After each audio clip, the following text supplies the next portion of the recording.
because I know I've missed a lot of days the last month as I've been doing things. So I don't want you to think I've just stopped streaming. So I'm coming on just for a little bit to say there is no stream tonight. We might do a little bit of this guy's video, and then I'm just going to go to bed. I am tired. Extremely, extremely tired. I worked a double today.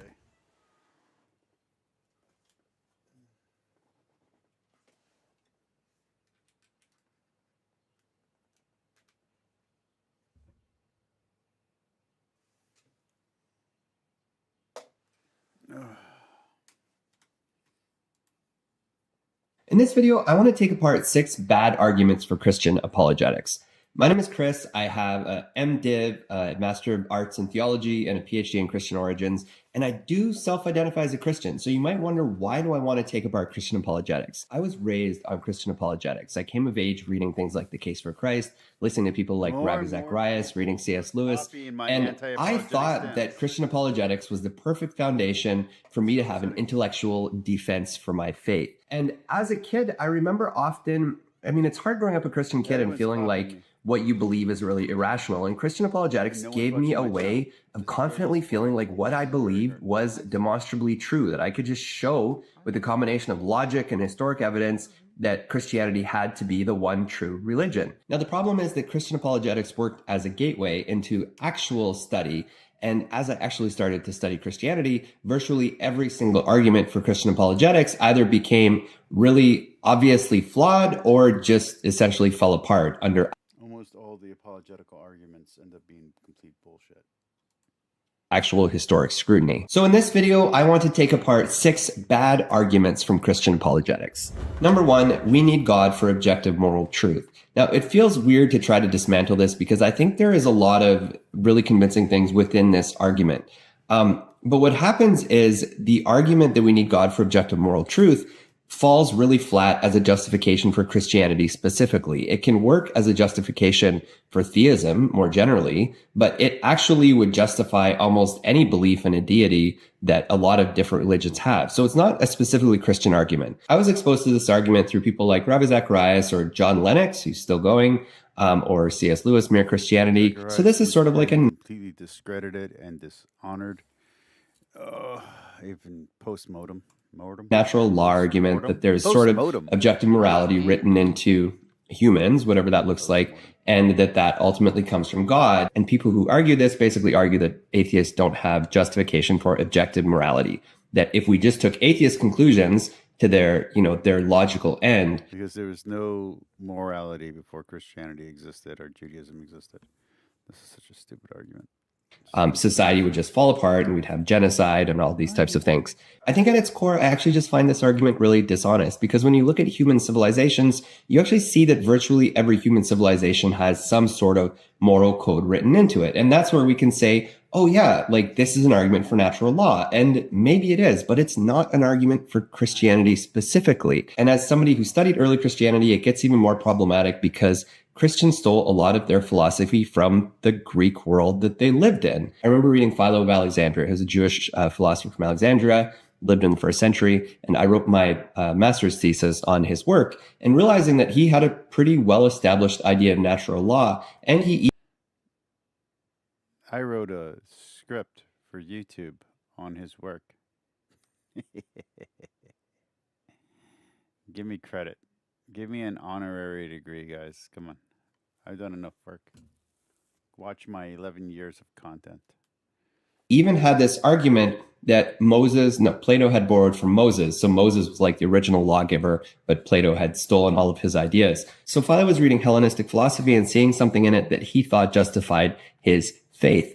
And when I did my master's thesis on this, I went and started to read Middle Stoicism, Middle Platonist authors, and you could see a lot of the genesis of the same ideas that eventually worked their way into Christianity, about a sort of universal moral law written into creation, come straight out of Greek thought. I remember reading people like Posidonius of Rhodes. There's just fragments of these people's arguments, but they're very similar to what we find in Philo. And ultimately, it's the same kind of logic we see in early Christianity. A lot of early Christian thinkers were just lifting philosophical principles from the Hellenistic world around them and justifying it by saying, oh, well, all of these people borrowed from Moses. In fact, you'll find this argument in Clement of Alexandria, Justin Martyr, and I think even Eusebius that basically argues that Plato and the Greek philosophers are just all getting their ideas from Moses. And you can actually see what's happening here, because for early Christian thinkers who liked the idea the Greeks had on natural law, they could kind of lift it and say, well, yeah, actually, that was Moses' idea in the first place. So it was a really nice way to incorporate Hellenistic philosophy and pretend that it was your idea first. There's actually this quote by Justin Martyr who says that the Greek philosophers were actually responding to this pre-incarnational logos of Christ. So basically, Greek philosophers were following Jesus before Jesus was born. Follow that logic. And other thinkers at the time pushed back against the stuff that Christians were saying. So for example, the philosopher Celsus in it's a treatise called The True Word or The True Logos. Actually, This fucking bitch is ripping me off and copying me. And he's going to get more famous than me because you all don't share my videos. I'm blaming you, BS, for the failure of my channel. pushed back against the way that the Christians were using the Logos and argued that they were wrong. Christian use of Greek philosophy got so bad that the church father Tertullian famously said, what does Athens have to do with Jerusalem? Because he was so bothered by it. So if we come back to this argument that human laws require a human lawgiver, I still think it's an interesting argument. I still think natural law theology is very interesting, but it's not ultimately a justification for Christianity. It definitely doesn't get you to a God who becomes human to die on the cross for our sins. There's just a huge disconnect there. I think a lot of Christians listening to apologists make this point think that it's actually a stronger point than it is. It's not Christian in origin, it comes from Greek philosophy. It's not Christian in outcome. It doesn't justify Christian doctrines. It just makes the case that there's a deity behind morality and it could justify. Thank you, BS. I appreciate you.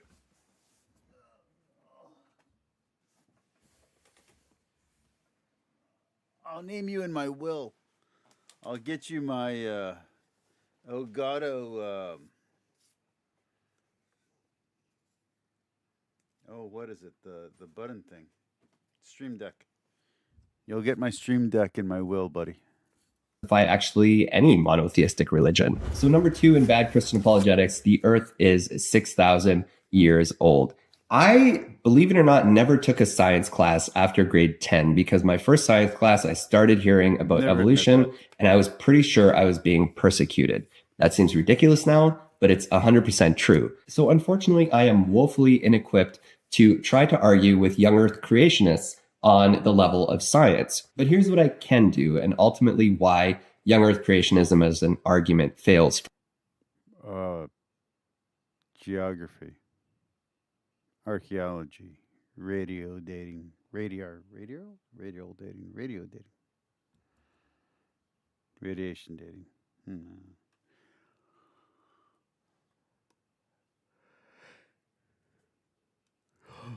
Fossil record. For me, because when I look at people like Ken Ham who make these arguments, they are. Hey, I was on. Let's say Michael Beverly. I was on Kevin.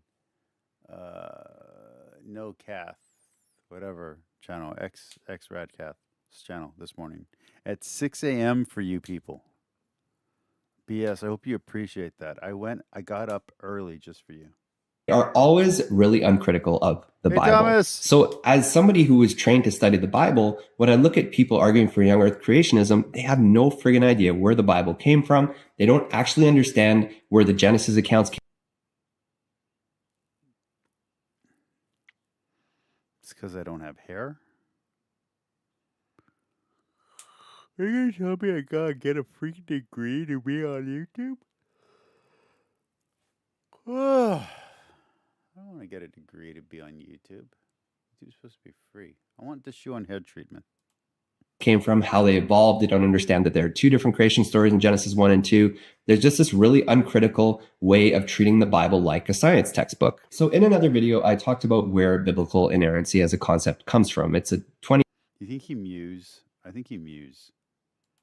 20th or late 19th, 20th century idea that was created as a pushback to the historical critical movement of the Bible coming out of Germany. And what I've worked 4 days, double shifts straight, plus taking care of my dad's BS for his losing.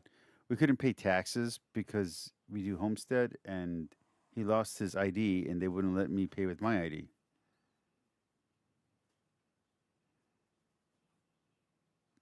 The house is under my name. Uh, it's called deed of death or transfer upon death deed, and still I couldn't pay it. I couldn't qualify for the homestead. I live in Texas. So, I had to use his ID and he didn't have it. So we had to go to vital records to get his birth certificate. It was such a pain in the ass. What this created is a world that if you're talking And we're short. We're short staff at the place that I work.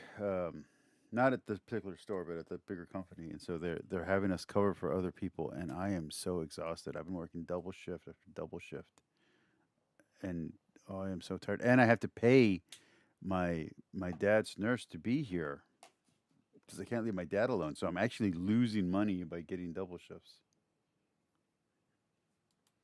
about the Bible being 100% true, it has to be 100% true on a lot of different fronts. And I think one big perceived challenge to the We're Bible watching this, and that's it.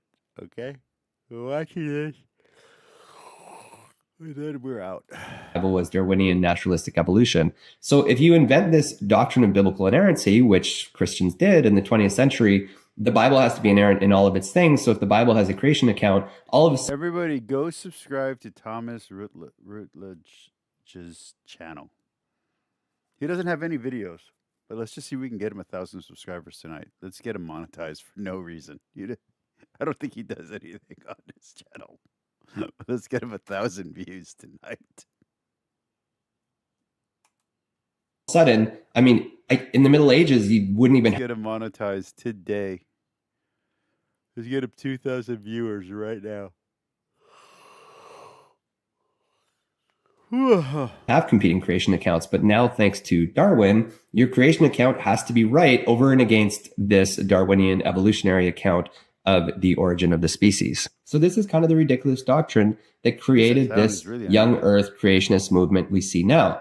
And what I see when I look at the young earth creationist movement is a lot of people with a little bit of scientific training, in some cases a lot of scientific training, arguing, but trying to use the Bible as a textbook. And the Bible is not a textbook. The Bible as a piece of literature, when you look at the creation accounts in Genesis, you actually see two different creation accounts from two different time frames. And these people who try to take Genesis as historical fact ignore any biblical studies work done in Genesis. They don't usually take the time to even learn Hebrew. They just use that as a starting point and try to find the science to justify it. And one other thing that's ridiculous is that these people will often look at other ancient stories like the Epic of Gilgamesh or the Enuma If I've Elish. learned anything from the last 6 years of wokeness, is that if you don't subscribe to me, you're a racist.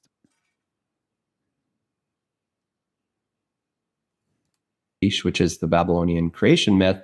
And they'll say, oh yeah, look, this is evidence that there's a historical narrative here. But they make the creation story in the Hebrew Bible some kind of scientific account, while Enuma Elish is definitely not. And they recognize that it's just mythology. So it's really weird to take one and say, yeah, this one's mythology, and take the other one and say, yeah, this is a historical account of the creation of the world preserved by God. So again, I'm not a scientist. I'm not really equipped to argue young earth creationism. But if you take a modern doctrine of the Bible, try to turn it into a science textbook, and never take the time to actually learn anything about where those biblical accounts came from or what Bible scholars actually say about them, or try to learn Hebrew, you are not I don't need to learn Hebrew.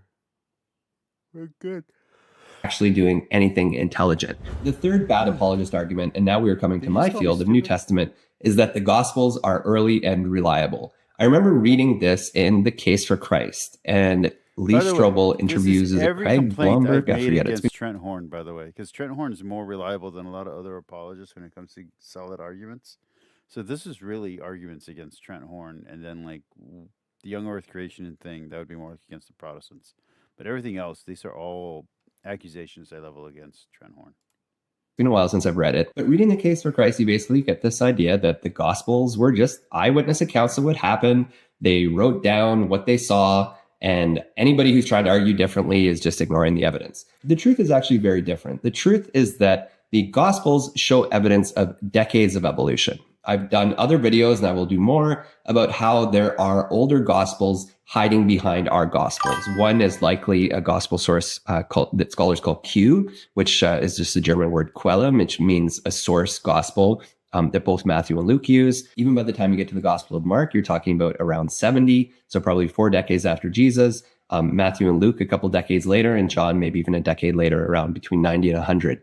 Or maybe even later. But what happens when Christian apologists talk about the Gospels? They always try to push the dating earlier. If scholars say that Mark is written between 65 and 75, they will say it was written in 60 or even 55. Because what happens if they can erase the really obvious thing that we can see, that there was evolution in the early decades of Christianity. But if they can erase that, if they can truncate that time period, if apologists can push the Gospels back to the point where they could have been written by eyewitnesses, they can basically take away any of the doubt that emerges that we are getting Jesus' actual teachings.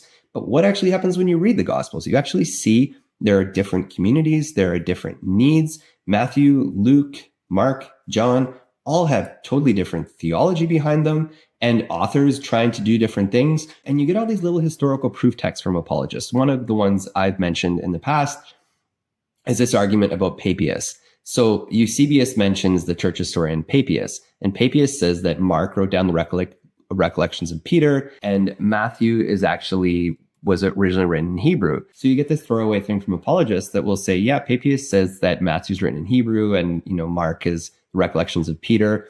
But as I've said before, the theology in the Gospel of Mark is very strained. It's very different from orthodoxy. You don't get post-resurrection accounts. You get a very different Jesus who presents with this messianic secret that nobody's actually allowed to know who he is if they do figure it out. And Matthew wasn't actually written in Hebrew. So if Papias is talking about a Gospel of Matthew, he's not talking about our Gospel of Matthew.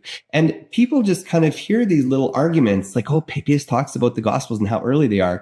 And they're not actually equipped to unpack some of this. Good point. And this is why I think Christian apologetics is so devious, because it proof texts from history, but it never actually gives people the context. And it's all driven by this ideology, again, coming out of what? 20th century biblical inerrancy. The Bible has to be inerrant. If it's not inerrant, what do we believe in? So this is what really bothers me about modern Catholic apologists using Protestant arguments.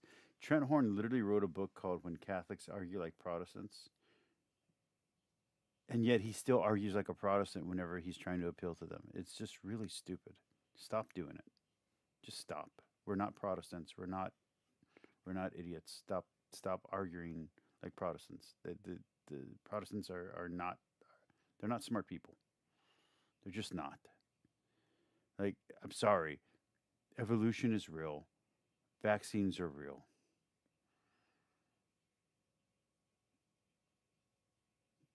Gender and sex are things. Like, just get over it. Science is a real thing. Denying that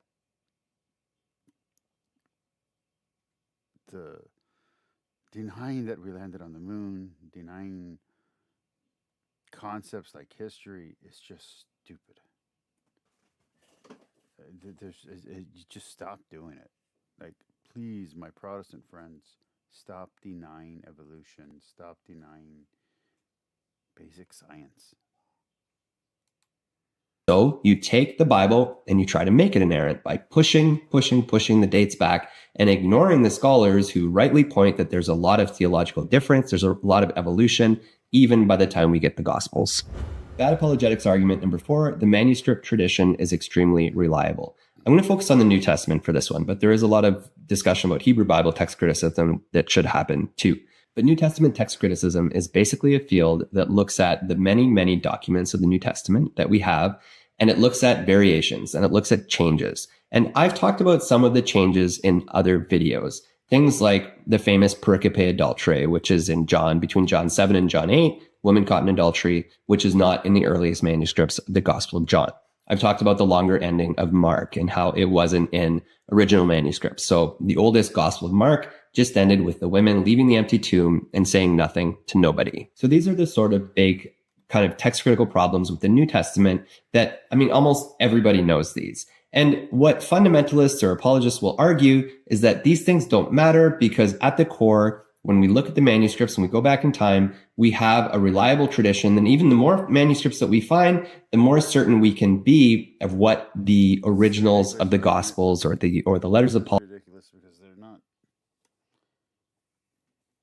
These are all later copies, and in the fragments, you have to guess what it says. Like, this is just. Or any of the things in the New Testament, the more manuscripts we have, we can be even more convinced of what they originally said. So there are a couple problems with this. First of all, manuscripts that we have are not necessarily that old. And we don't always get manuscripts before about the 4th century. We do have some. There's certainly examples of manuscripts that are older. But these manuscripts are pretty few and far between when we get to the 2nd century. And certainly we don't have anything from the 1st century. So the argument that we know that the manuscripts we have just go back to the autographs, which is a way of saying the originals written by whoever wrote them, is frankly just ridiculous. You can take that on faith if you want, that we know what the originals said, but we don't actually know what the originals said. Now, Christian apologists will say it doesn't actually matter because there's a core of a tradition here, and the occasional word shift or the occasional slight difference in wording doesn't make that much of a difference.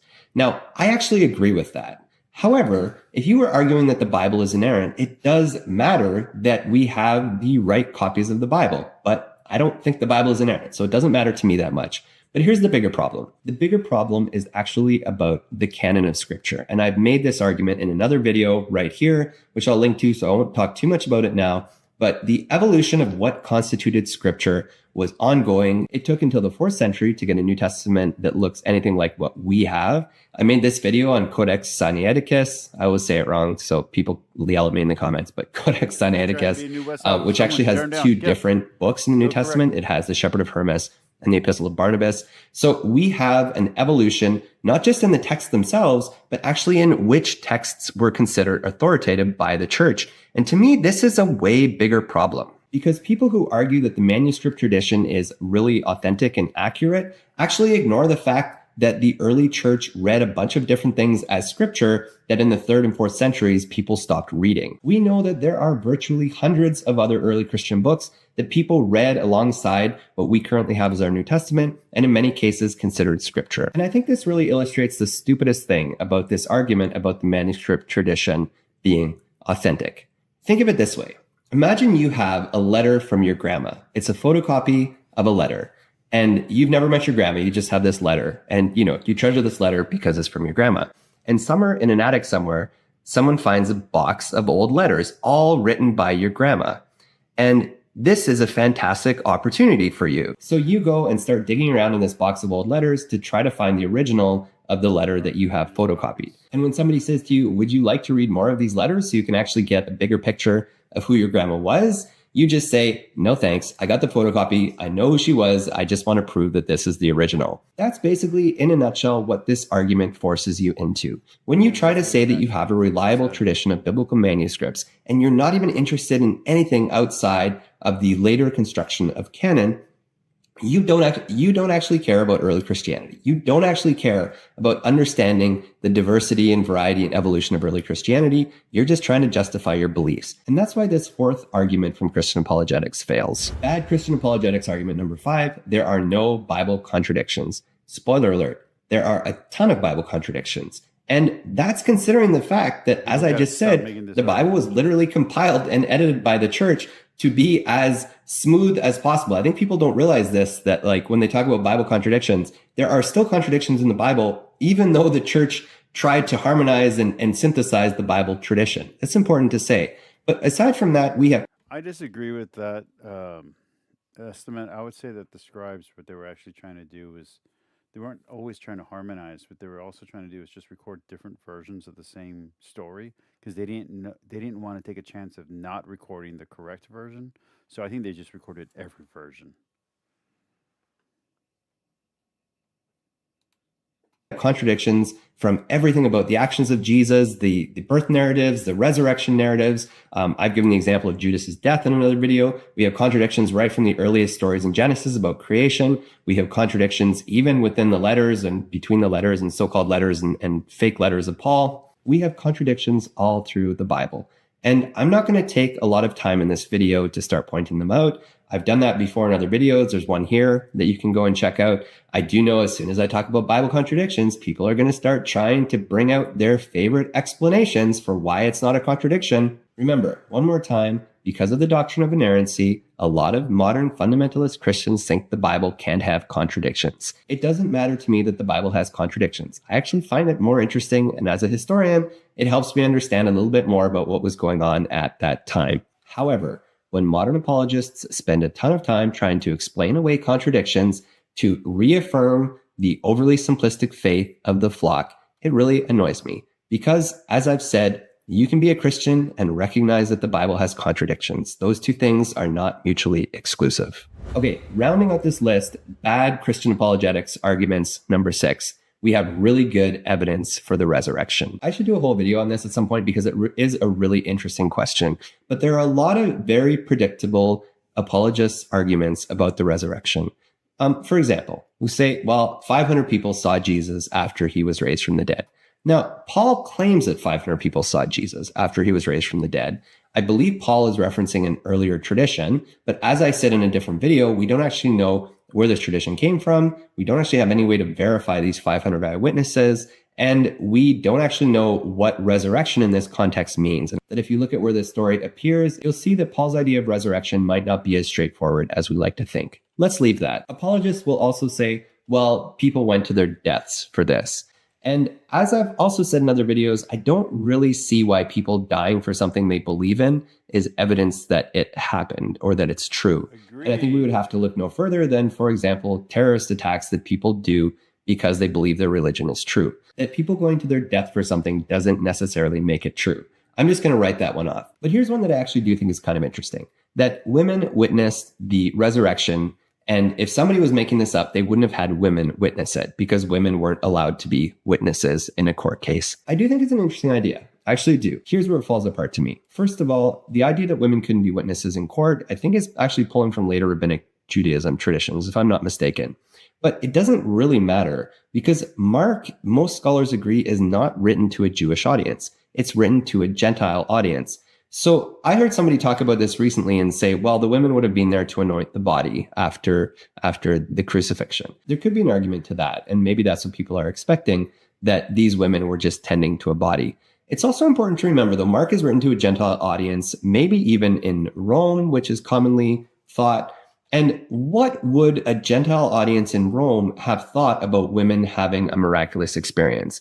Well, if you actually look at a lot of the cults in Rome from this time, women were really often important figures in mystery cults. They were often important figures in getting divine revelations. If you look at the ritual practices known as the Eleusinian mysteries, women were front and center in receiving revelations. If you look at some of the Dionysiac rituals around the Dionysiac cult, women were front and center leading some of these rituals. And even the cult of Isis from Egypt, that probably had a lot of similarities because it came from Egypt to Rome. Let's assume, again, assuming this is written in Rome. The cult of Isis had women being very prominent female figures in the religion. So this argument that nobody would have made up women having some sort of mystical experience really falls flat when you actually look at the other cults around, and the people who had converted to Christianity would actually be quite used to religions in which women played really pivotal parts in getting a mystical experience. It's actually Mark's gospel that first has this tradition of the women, and you can tell that it probably didn't sit too well with other gospel writers because what happens in the other gospels, the women go and get the men. So there might actually be something to the sexism, I don't know, but it's not as straightforward as people like to think. However, of all of these apologetics arguments, I do find that one a little bit interesting, but ultimately kind of unconvincing. Sorry. This is just my take on 6 bad apologetics arguments for Christianity and how and why I kind of unpacked each one. Do you agree? Do you disagree? Please do leave a comment below. Let me know what you think, whether you agree or disagree. If you haven't done so already, please take a minute to subscribe to the channel.